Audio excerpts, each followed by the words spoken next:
it's recorded, yeah. All right. Hello, friends and family. Thank you so much for joining us today to discuss important issues regarding Black history and Black Lives Matter movement. Woo!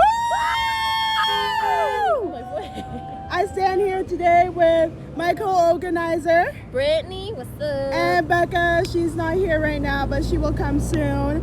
On our fight to maintain the fire in the movement. Woo! Black Lives Matter is not a one-week trend. These are our lives and our inherent human rights to life, liberty, and the pursuit of happiness that we are still fighting for in 2020.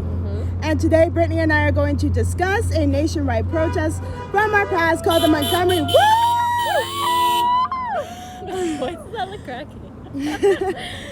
We're going to discuss a nationwide protest from our past called the Montgomery bus boycott, with hopes to inspire you to continue and also address the issues of colorism and privilege in our community today.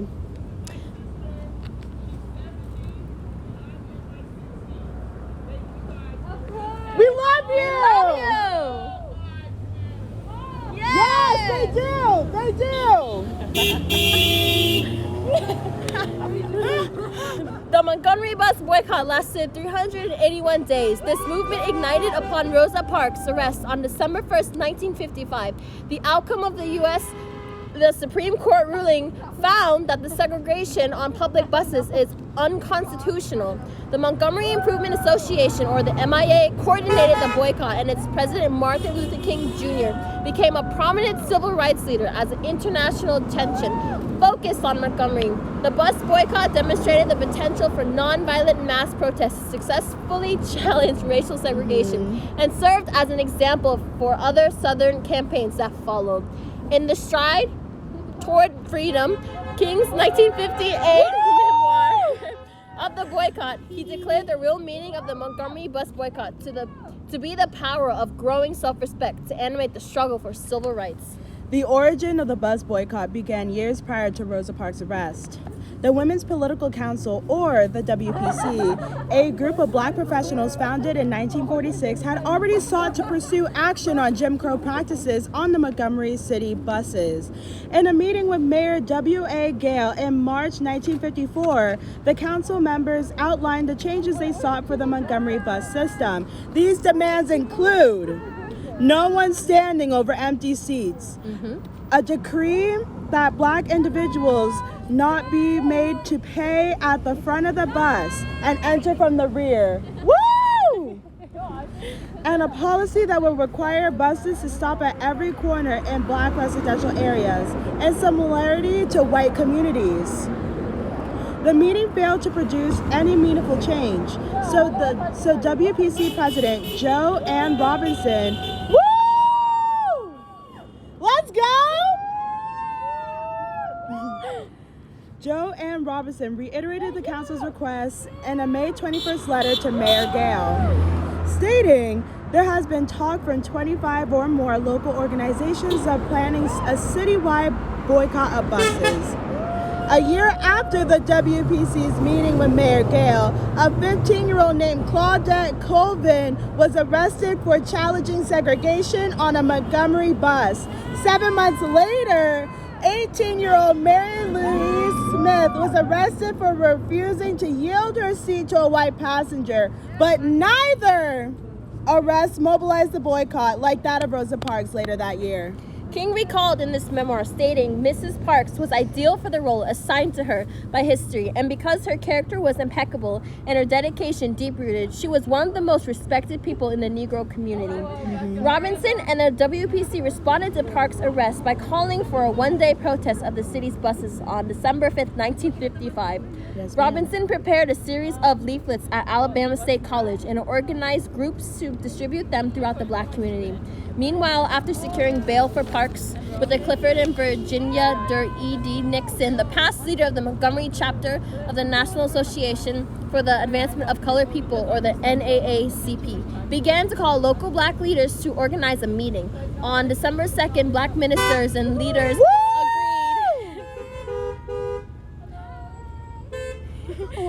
agreed to publicize the December 5th boycott. The planned protest received unexpected publicity in the weekend newspapers and in radio and television reports. On December 5th, 90% of Montgomery's black citizens stayed off the buses. That afternoon, the city's ministers and leaders met to discuss the possibility of extending the boycott into a long-term campaign. Montgomery's black residents stayed off the buses throughout 1956, despite efforts by city officials and white citizens to defeat the boycott. After the city began to penalize black taxi drivers for aiding the boycotters, the MIA organized an intricate carpool system of about 300 cars. On June 5th, 1956, the Federal District Court ruled in Browder versus Gale that bus segregation was unconstitutional. The Federal District Court ruled in Browder versus Gale that bus segregation was unconstitutional.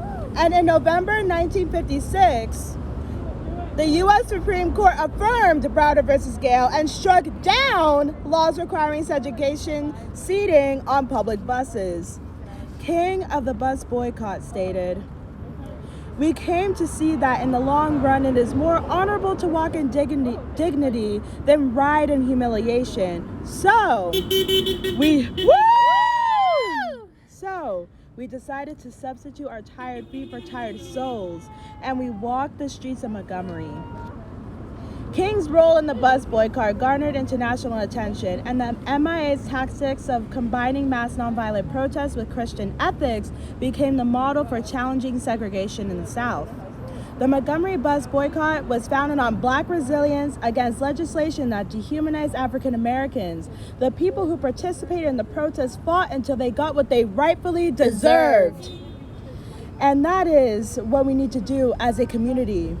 We need to maintain the movement, regardless of how long it takes to achieve the justice for our fallen and abused black brothers and sisters. Lastly, let's talk about colorism. Colorism is a prejudice against individuals with dark skin tones, usually among people in the same ethnic or racial group. For instance, Rosa Parks was an ideal face for the movement because she was highly respected in society through her background and light skin color. In contrast, leaders did not think Claudette Colvin was an ideal fit because she was low class, pregnant, and dark skinned. Civil rights leaders believed her dark skin would be an easy target for white people to ridicule, and her status would place increased bias towards the black community. Colorism is prevalent in our society today, from music, including artists like Chris Brown, to the privilege of seemingly higher status in society due to skin color.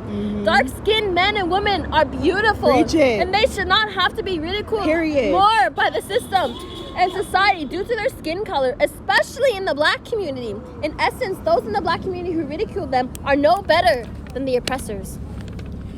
I will admit, as a lighter-skinned mixed black and Filipino woman, a lot of people would tell me that I am smart because I am Asian, and they would tell me that I fit in because I am Asian, and say this with complete disregard to my black side. But there is the difference.